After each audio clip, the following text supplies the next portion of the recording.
अस्सलाम वालेकुम। Welcome students, welcome to my YouTube channel. Students, आज से हम क्लास 9 मैथमेटिक्स की एक्सरसाइज का सॉल्यूशन स्टार्ट करने जा रहे हैं। तो आज हम स्टार्ट करने जा रहे हैं एक्सरसाइज नंबर 1.1। ये क्लास 9 मैथमेटिक्स का चैप्टर 1 है और चैप्टर का नाम है मैट्रिसेस, इसकी पोलर फॉर्म है। तो आज हम क्या करेंगे, इसकी पहली मशक सॉल्व करेंगे। तो हमारे पास जो इसका फर्स्ट क्वेश्चन है वो क्या है, find the order of following matrices. कि हमारे पास कुछ मैट्रिसेस गिवन है, हमने क्या करना है, उनका ऑर्डर फाइंड करना है। तो सबसे पहले तो आपको पता होना चाहिए कि मैट्रिक्स क्या होता है, या ये मैट्रिक्स लिखा हुआ है मैट्रिसेस, उसकी पोलर फॉर्म है। तो ये क्या होता है, तो मैट्रिक्स हमारे पास क्या होता है, एक नंबर्स की जो है अरेंजमेंट होती है। यानी उनको नंबर्स को हम क्या करते हैं, तरतीब से लिखते हैं और उनको क्या करते हैं, एक स्क्वायर ब्रैकेट होती है उसमें बंद कर देते हैं। हमारे पास क्या बनता है, उसको हम क्या कहते हैं, मैट्रिक्स कहते हैं। ये हमारे पास उसकी पोलर फॉर्म है। यानी एक होगा तो मैट्रिक्स बोलेंगे, अगर ज़्यादा होंगे तो मैट्रिसेस बोलेंगे। ये हमारे पास एक मैट्रिक्स है। इसमें तरतीब क्या होती है कि हमारे पास जो हॉरिजॉन्टल लाइंस होती हैं उसमें नंबर्स होते हैं और वर्टिकल फॉर्म में नंबर होते हैं। तो इसमें शर्त ये होती है कि आपके हॉरिजॉन्टल लाइन में जितने भी नंबर्स हों, या उनको हम एंट्रीज कहते हैं, वो बराबर होने चाहिए। यानी अगर इस हॉरिजॉन्टल लाइन में 2 नंबर्स हैं तो इधर भी क्या होने चाहिए, 2 होने चाहिए। इस वर्टिकल लाइन में, यानी वर्टिकल लाइन इसको हम कॉलम कहते हैं, तो इसमें हमारे पास इधर 2 हैं तो इधर भी क्या होने चाहिए, 2 होने चाहिए।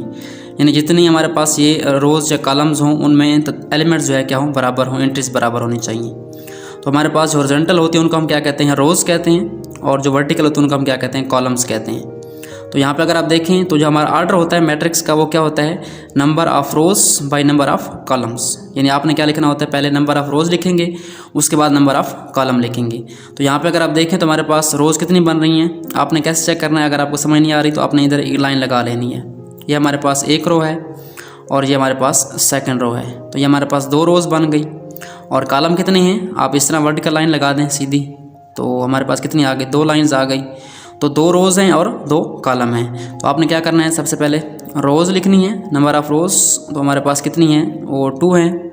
और हमारे पास कॉलम्स कितने हैं, कॉलम्स हमारे पास यहाँ पे 2 हैं। तो हमारे पास इस मैट्रिक्स का ऑर्डर क्या आएगा, ऑर्डर इसका हमारे पास आएगा 2/2 लिखते हैं इसको हम। तो आपने क्या लिखना है, सबसे पहले नंबर ऑफ़ रोज़ लिखनी है, उसके बाद बाय लिखना है 2/2। तो हमारे पास ऑर्डर क्या आ गया इसका, 2/2 पढ़ते हैं, 2 रोज़ एंड 2 कॉलम। यहाँ पे अगर आप देखें तो हमारे पास 2 रोज़ हैं और 2 कॉलम हैं। यहाँ पे इसका ऑर्डर क्या होगा, हमारे पास 2/2 होगा। तो ऑर्डर हमारा क्या बनेगा इसका, 2/2। उसके बाद हमारे पास नेक्स्ट मैट्रिक्स सी है। सी में अगर आप देखें तो हमारे पास 1 रो है और कॉलम कितने हैं, 2 हैं। तो इसका हमारा ऑर्डर क्या बनेगा, इसका ऑर्डर हमारा बनेगा 1 रोज़ एंड 2 कॉलम। सो इसका ऑर्डर हमारे पास क्या होगा, 1/2। सिंपली आपने क्या करना है, यहाँ पे इसका ऑर्डर चेक करना है, यानी number of rows by number of columns. उसके बाद हमारे पास नेक्स्ट है मैट्रिक्स डी है। और डी में अगर आप चेक करें तो हमारे पास हॉरिजॉन्टल लाइंस जो हैं वो रोज़ 3 हैं और वर्टिकल हमारे पास 1 है। तो यहाँ पे हमारे पास ऑर्डर क्या बनेगा, इसका 3 रोज़ हैं और हमारे पास कॉलम कितने हैं, यहाँ पे 1 कॉलम है। तो ऑर्डर इसका क्या बनेगा, हमारे पास 3/1। उसके बाद नेक्स्ट मैट्रिक्स है मैट्रिक्स ई। इसमें अगर आप देखें तो हमारे पास 3 रोज़ हैं और 2 कॉलम हैं। तो इसका ऑर्डर क्या बनेगा, हमारे पास 3/2। और एफ मैट्रिक्स है हमारे पास, इसमें 1 रो है और 1 कॉलम है, यानी एक ही एंट्री है। यानी इस तरह भी एक एंट्री बन रही है, इस तरह भी एक एंट्री बन रही है। तो हमारे पास इसका ऑर्डर क्या आएगा, 1/1 आ जाएगा। अब हमारे पास 2 मैट्रिक्स रह गए। मैट्रिक्स जी है, इसमें हमारे पास कितनी रोज़ हैं, 3 रोज़ हैं और कॉलम कितने हैं, 3 हैं। तो हमारा इसका ऑर्डर क्या आएगा, 3 आएगा। उसके बाद नेक्स्ट लास्ट हमारे पास एच मैट्रिक्स है। इसमें हमारे पास देखें तो 2 रोज़ हैं, हॉरिजॉन्टल रोज़ 2 हैं और वर्टिकल हमारे पास 3 हैं। इसका ऑर्डर हमारे पास क्या आएगा, 2/3।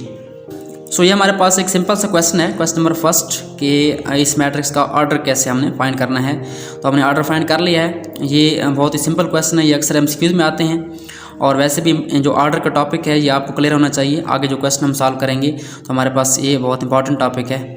तो ये आपका सॉल्व हो गया। ये आपने क्या करना है, पहले रोज़ लिखनी है, उसके बाद कॉलम्स और उसके बाद उसका ऑर्डर। याद रखना है कि पहले आपने क्या लिखनी है, रोज़ लिखनी है। यहाँ स्टूडेंट्स मिक्स हो जाते हैं, पहले कॉलम लिख देते हैं, आपने क्या लिखनी है, पहले रोज़ लिखनी है। तो उसके बाद हमारे पास नेक्स्ट क्वेश्चन है, क्वेश्चन नंबर 2। पहले रीड करते हैं इसको। Which of the following matrices are equal. हमारे पास कुछ मैट्रिसेस गिवन है, हमने क्या करना है, चेक करना है कि इनमें से कौन से मैट्रिसेस इक्वल हैं आपस में। अब हमारे पास इक्वल मैट्रिक्स कौन से होते हैं, इक्वल मैट्रिसेस में हमारे पास 2 कंडीशंस होती हैं। एक हमारे पास क्या होता है, ऑर्डर होता है, यानी उस मैट्रिक्स का जो दो हम कंपेयर कर रहे हैं उनका आर्डर क्या होना चाहिए, बराबर होना चाहिए। और जो दूसरी कंडीशन है वो कौन सी है, वो हमारे पास है कि उनकी जो एंट्रीज़ हैं, कोरस्पॉन्डिंग एंट्रीज़ आमने सामने वाली जो एलिमेंट्स होते हैं वो भी क्या होने चाहिए, वो बराबर सेम होने चाहिए। तो जब ये दो शर्तें पूरी होंगी तो तभी क्या होंगे, दो मैट्रिक्स आपस में इक्वल होंगे। तो हमारे पास जो फर्स्ट है मैट्रिक्स ए है, इसका अगर आप आर्डर देखें तो हमारे पास आर्डर क्या है, इसका एक रो है और एक कॉलम है 1 by 1। तो इस तरह आप चेक करें कौन सा मैट्रिक्स है जिसका आर्डर 1 by 1 है। यहाँ पे आप एक रो दो कॉलम है और यहाँ पे देखें तो 5 - 2 लिखा हुआ है। इसका मतलब ये सॉल्व होने वाला है, तो इसको हम सॉल्व कर लेते हैं। तो हमारे पास क्या आएगा, मैट्रिक्स सी आएगा। 5 - 2 क्या होता है, 3 होता है। तो इसकी हमारे पास क्या आ जाएगी, एक एंट्री आ जाएगी। अब इसको देखें, बिल्कुल इक्वल लग रहे हैं, आर्डर भी सेम है इनका और एंट्रीज भी क्या है, सेम है। तो हमारे पास क्या होगा, मैट्रिक्स ए जो है किसके इक्वल आएगा। हम इसका सोल्यूशन लिखते हैं। सोल्यूशन में हमने क्या करना है, सोल्यूशन में हमने सिर्फ ये लिखना है कि कौन से मैट्रिक्स आपस में इक्वल हैं। तो हमारे पास क्या आ जाएगा, मैट्रिक्स ए किसके इक्वल आ गया, मैट्रिक्स सी के इक्वल आ गया। उसके बाद आपने क्या करना है, चेक करना है ए को बाकी मैट्रिक्स के साथ आपने आगे देखना है इसको। तो हमारे पास ए डी से बराबर नहीं हो सकता क्योंकि इसका आर्डर है 1 by 2। ई से भी मैच नहीं हो सकता, एफ से भी नहीं हो सकता क्योंकि इसका आर्डर 2 by 1 है। इधर भी नहीं हो सकता, एच से भी, आई से भी और जे से भी। तो यानी हमारा ए जो है सिर्फ किसके बराबर है, सी के इक्वल है। उसके बाद आपने क्या करना है, नेक्स्ट पे जाना है। नेक्स्ट हमारे पास कौन सा मैट्रिक्स है, बी है। बी में अगर आप देखें तो हमारे पास एक रो है और दो कॉलम है। तो आपने इस तरह का मैट्रिक्स चेक करना है, कहाँ पे है ये, हमारे पास 1 by 1 ऑर्डर का मैट्रिक्स है। यहाँ पे अगर आप देखें तो 1 by 2 का है। अब इसका और इसका ऑर्डर सेम है। अब अगली शर्त क्या होती है, एंट्रीज के एंट्रीज भी क्या होने चाहिए, एलिमेंट्स भी क्या होने चाहिए, बराबर होने चाहिए। तो यहाँ पे 3 है, यहाँ 5 है, तो डेफिनेटली यहाँ पे एंट्रीज जो है डिफरेंट हो गई। इसका मतलब क्या हुआ कि हमारे पास ये जो मैट्रिसेस हैं इनका ऑर्डर तो सेम है, लेकिन जो एंट्रीज़ हैं ये आमने सामने वाले बराबर नहीं है। यानी 3 यहाँ पे है फर्स्ट एंट्री, यहाँ पे सेकंड एंट्री है, यहाँ 5 सेकंड एंट्री है, यहाँ फर्स्ट एंट्री है, तो ये इक्वल नहीं हो सकते। उसके बाद बी को चेक करें ई के साथ, यहाँ भी नहीं हो सकता क्योंकि यहाँ पे 2 by 2 ऑर्डर है। एफ भी नहीं हो सकता। जी हमारे पास जो है इसमें 2 रोज़ हैं 1 कॉलम है। एस भी नहीं हो सकता, इसमें 2 by 2 है। आई देखें तो हमारे पास क्या है, एक रो है और 2 कॉलम बन रहे हैं। इसको मज़ीद हम सॉल्व कर लेते हैं। हमारे पास आई मैट्रिक्स क्या बनेगा, आई को सॉल्व करें, हमारे पास फर्स्ट एंट्री 3 रहेगी और 3 + 2 क्या होता है, हमारे पास 5 होता है। तो ये हमारे पास आ गया। अब इसमें एक रो है और 2 कॉलम है, इसमें भी क्या है, एक रो और 2 कॉलम है। तो हमारे पास ये मैट्रिक्स क्या हो गया, ऑर्डर क्या हो गया, सेम हो गया। अब एंट्री चेक करें, इसकी पहली एंट्री 3 है, इसकी भी क्या है 3 है, इसकी 5 है, इसकी भी क्या है 5 है। इसका मतलब जो मैट्रिक्स बी है वो ई के इक्वल हो गया क्योंकि हमारे पास दोनों कंडीशन बराबर हो गई। तो हम क्या कह सकते हैं, बी जो मैट्रिक्स है वो किसके इक्वल है, वो आई के इक्वल है। उसके बाद हमारे पास जो बी है वो जे के इक्वल नहीं हो सकता क्योंकि जे का ऑर्डर 2 by 2 है। तो हमारा बी जो है मैट्रिक्स क्या हो गया, वो क्लियर हो गया, चेक हो गया। ए भी चेक हो गया और बी भी चेक हो गया। उसके बाद आपने सी पे आना है। अब चूँकि सी भी हमने पहले चेक कर लिया ए के साथ और ए के साथ और कोई इक्वल मैट्रिक्स यहाँ पे नहीं है, इसका मतलब सी का भी कोई इक्वल मैट्रिक्स यहाँ पे नहीं है। तो सी हमारा क्या हो जाएगा, एडवांस में डन हो जाएगा। उसके बाद डी पे आ जाए। डी में हमारे पास क्या है, 5 3 है, यानी एक रो है और 2 कॉलम है। तो एक रो 2 कॉलम वाला मैट्रिक्स कौन सा है हमारे पास, यहाँ पे मौजूद है हमारा एक रो 2 कॉलम। बट यहाँ पे अगर आप देखें तो ये 5 है, ये 3 है। तो ऑर्डर तो सेम है इनका, लेकिन इनकी एंट्री सेम नहीं है, तो ये इक्वल नहीं हो सकते। हमारा डी भी क्या हो गया, क्लियर हो गया। उसके बाद ई पे आ जाएँ। ई में हमारे पास ऑर्डर क्या है, 2 रोज़ 2 कॉलम 2 by 2। तो हमारे पास क्या होगा, इस तरह का मैट्रिक्स और कौन सा हमारे पास मौजूद है, एफ में 2 by 1 है और जी में हमारे पास जो है 2 by 1 है। एस में देखें तो 2 by 2 है। अब ई और एस चेक कर सकते हैं आप, ऑर्डर सेम है इनका। और उसके बाद इनकी एंट्रीज 4 4 0 0 6 6 2 2। तो हमारे पास ई किसके इक्वल हो गया, एच के इक्वल हो गया। तो हम आगे जाके इसका आंसर में लिख देंगे ई मैट्रिक्स जो है किसके इक्वल है, एच के इक्वल है। उसके बाद आगे चेक करें, एस के बाद आई है। आई का ऑर्डर जो है हमारे पास 1 by 2 है, तो ये कैंसिल हो गया। उसके बाद जे में आ जाएं। जे हमारे पास जो है अनसॉल्व्ड है, इसको सॉल्व करना पड़ेगा। इसको हम यहाँ पे सॉल्व कर लेते हैं। हमारे पास मैट्रिक्स कौन सा बनेगा, 2 + 2 क्या होता है 4, 2 - 2 क्या होता है 0। उसके बाद हमारे पास क्या आएगा, 2 + 4 क्या होगा, हमारे पास 6 आ जाएगा और 2 + 0 क्या आ जाएगा, 2 आ जाएगा। तो ये हमारे पास जो है आप चेक करें, ई एच एंड जे ये तीनों मैट्रिक्स आपस में क्या हो रहे हैं, इक्वल हो रहे हैं क्योंकि इनकी एंट्रीज भी सेम है और हमारे पास क्या है, ऑर्डर भी क्या आ रहा है, इनका सेम आ रहा है। 2 by 2 हैं और एंट्री सारी सेम है। इसका मतलब हमारे पास जो इसका सोल्यूशन आएगा वो क्या आएगा, ई = एच एंड एच = जे। इसका मतलब ये है कि तीनों मैट्रिक्स आपस में क्या है, इक्वल हैं। तो यहाँ पे हमारा क्या हो गया, ई जो है क्लियर हो चुका है। उसके बाद एफ़ पे आ जाएं। एफ में हमारे पास क्या है 2/1 का मैट्रिक्स है, यानी 2 रोज़ हैं 1 कॉलम है। और जी में आ जाएँ, जी में हमारे पास 2 रोज़ और 1 कॉलम है। जी को हम क्या करते हैं मज़ीद सॉल्व कर लेते हैं। तो जी में हमारे पास क्या बनेगा 3 - 1 क्या होगा 2 और 3 + 3 क्या होगा 6 होगा। अब एफ़ और जी को चेक करें, 2 रोज़ 1 कॉलम, 2 रोज़ 1 कॉलम और एंट्रीज क्या हैं 2 2 एंड 6 6। इसका मतलब एफ़ जो है किसके इक्वल है हमारे पास एफ़ जी के इक्वल है। तो हमारा नेक्स्ट जो मैट्रिक्स है वो क्या होगा एफ़ = जी। तो ये हमारे पास एफ़ चेक हो गया। एफ़ का आगे चेक करें, एफ़ एच से इक्वल नहीं हो सकता, आई से भी नहीं हो सकता और हमारे पास जी से हो चुका है तो जे से भी नहीं हो सकता। ठीक है, तो हमारा एफ़ जो है वो क्लियर हो गया। उसके बाद जी पे आएँ, जी हमारा चूँकि अभी हमने चेक किया एफ़ के साथ तो ये भी ऑलरेडी हमारे पास डन हो चुका है। एच भी हमारा हो चुका है और आई भी हमारा किससे हो चुका है बी के साथ हो चुका है, तो आई यहाँ पे क्लियर हो गया और जे ऑटोमेटिकली हमारा ई के साथ क्लियर हो चुका है। तो सिंपली आपका ये सोल्यूशन है कि मैट्रिक्स ए सी के बराबर है और बी आई के बराबर है, ई और एच और जे आपस में सारे इक्वल हैं तीनों मैट्रिक्स, और एफ़ किसके बराबर है जी के बराबर है। तो ये हमारे पास सिंपल सा क्वेश्चन है। आपने क्या करना है यहाँ पे 2 कंडीशन चेक करनी है, order and entries. So students हमारे पास इस एक्सरसाइज का 1.1 का लास्ट क्वेश्चन है, क्वेश्चन नंबर 3। क्वेश्चन क्या है हमारे पास, find the values of A B C and D which satisfy the matrix equation.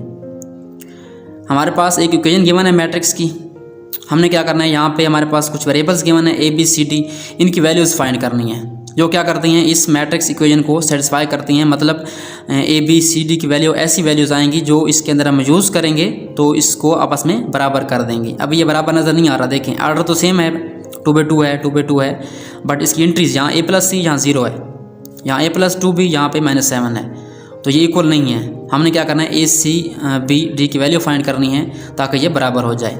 तो इसका सोल्यूशन स्टार्ट करते हैं। आपने क्या करना है यहाँ पे सोल्यूशन लिखना है सबसे पहले। तो सोल्यूशन में हमने क्या करना है, यहाँ से जो हमारे पास मैट्रिक्स इक्वेशन गिवन है इसको दोबारा लिख भी सकते हैं आप। आपने क्या करना है, आपको पता है कि जब मैट्रिक्स इक्वल होते हैं तो उनका ऑर्डर सेम होता है और उनकी जो आमने सामने वाली एंट्रीज हैं वो क्या होती हैं, इक्वल होती हैं, बराबर होती हैं।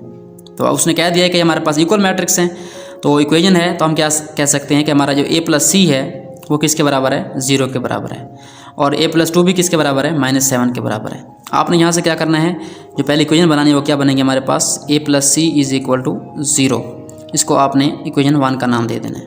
उसके बाद नेक्स्ट क्या बनेगी a + 2b, वो किसके बराबर है -7 के, यहाँ से आपने लिखना है a + 2b = -7, ये हमारे पास सेकंड बन गई। उसके बाद हमारे पास थर्ड है c - 1, वो किसके बराबर है, इसके बराबर है 3 के बराबर है, तो हमारा नेक्स्ट क्या आएगा c - 1 = क्या आ जाएगा 3 आ जाएगा। ये हमारे पास क्या है थर्ड इक्वेशन है। उसके बाद हमारे पास लास्ट है 4d - 6, तो हमारे पास क्या आ जाएगा 4d - 6 = क्या आएगा 2d के बराबर आ जाएगा। तो ये हमारे पास क्या है फोर्थ इक्वेशन है। तो आपने इक्वेशन राइट कर ली। अब अगर आप यहाँ पे गौर करें तो यहाँ से आपने 8th क्लास में पढ़ी होंगी, इक्वेशन सॉल्व करने का मेथड पढ़ा होगा आपने। तो यहाँ पे a है और c है, यहाँ पे 2 वेरिएबल्स हैं, इसको हम डायरेक्टली सॉल्व नहीं कर सकते। यहाँ a और यहाँ b है, इसको भी सॉल्व नहीं कर सकते। यहाँ पे अगर आप देखें तो हमारे पास सिर्फ c है और यहाँ पे क्या है सिर्फ d है, यानी एक वेरिएबल है, तो हम इसको इजीली सॉल्व कर सकते हैं। तो हमने क्या करना है, पहले इन दोनों को सॉल्व करना है। तो आपने क्या लिखना है, फ्रॉम इक्वेशन नंबर क्या आएगी 3, उर्दू में लिख सकते हैं इसको मुसवात नंबर 3 से। ठीक है, तो इसको लिखें c - 1 = 3। तो हमने यहाँ c निकालना है। अब c के साथ जो नंबर है उसको उस तरफ ले जाना है, तो यहाँ पे माइनस है, माइनस तो जाकर हो जाएगा प्लस हो जाएगा, तो c रहेगा हमारा एज इट इज़ और 3 क्या हो जाएगा उधर जाके प्लस हो जाएगा। तो हमारे पास इसका आंसर क्या आ जाएगा, c = 3 + 1 4। तो ये हमारे पास जो है पहली जो है एंट्री हमारे पास मालूम हो चुकी है। उसके बाद देखें तो हमारे पास नेक्स्ट है 4d - 6 = 2d, ये फोर्थ इक्वेशन है। आपने क्या लिखना है, फ्रॉम इक्वेशन नंबर 4। तो यहाँ से हम क्या करेंगे, d की वैल्यू निकालेंगे 4 में से। तो हमारे पास 4 इक्वेशन कौन सी है, 4d - 6 = 2d। इसको आपने सॉल्व करना है। आप यहाँ पे देखें तो हमारे पास 4d यहाँ पे है और यहाँ पे 2d है और यहाँ पे -6 है। आपने -6 को इस तरफ ले जाना है, तो हमारे पास क्या आएगा 4d और ये 2d इधर आके क्या हो जाएगा माइनस हो जाएगा, 4d - 2d और 6 इधर जाके क्या हो जाएगा प्लस। सो हमारे पास क्या आ गया 6 आ गया पॉजिटिव का। अब यहाँ से आप इसको सॉल्व करें, 4d - 2d क्या बनता है हमारे पास 2d बचेगा और इधर हमारे पास क्या आएगा 6 एज इट इज़। अब यहाँ से अगर आप देखें तो 2 और d आपस में क्या हो रहे हैं, मल्टीप्लाई हो रहे हैं। तो हमने डी सॉल्व करना है, तो हम 2 को उस तरफ ले जाएंगे इक्वेशन के, तो डी इज इक्वल क्या आ जाएगा हमारे पास 6, और जहाँ ज़रब हो रहा था इधर क्या हो गया हमारे पास तकसीम हो गया, तो हमारे पास क्या आ जाएगा डी का answer, so D is equal to 3 आ जाएगा यहाँ पे। तो हमारे पास सी भी आ चुका है और डी भी आ चुका है, ये हमारे पास 2 वैल्यू क्लियर हो गई।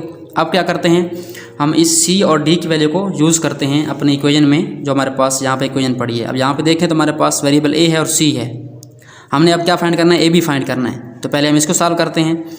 तो हम क्या करेंगे, जो हमारे पास सी की वैल्यू है उसको यूज़ करेंगे इक्वेशन 1 के अंदर। तो क्या लिखेंगे, by using C is equal to 4 in equation number 1। C की वैल्यू को हम क्या करेंगे, इक्वेशन 1 के अंदर यूज़ करेंगे, तो हमारे पास क्या आएगा, ए प्लस सी हमारे पास 4 है, तो 4 इज इक्वल टू 0। अब यहाँ से आपने करना है ए फाइंड, 4 प्लस हो रहा है, इसको उस तरफ ले जाएं, तो हमारे पास क्या आएगा, ए यहाँ पे 0 माइनस 4 हो जाएगा, और इसका आंसर हमारे पास क्या आ जाएगा, माइनस का 4 आ जाएगा। यहाँ पे हमारे पास क्या आएगा, ए की वैल्यू -4 आ जाएगी। तो आपने क्या करना है, इस -4 को यूज़ करना है इक्वेशन नंबर 2 के अंदर। तो हमने ए को क्या करना है, -4 रखना है, यहाँ पे -4 यूज़ करें। अब ये -4 क्या हो जाएगा, उधर जाके प्लस हो जाएगा। आप 2 भी वैसे रखेंगे, 2 भी हमारे पास एज इट इज़ आएगा, और यहाँ पे है -7, तो 4 इधर जाके क्या हो जाएगा, हमारे पास प्लस हो जाएगा।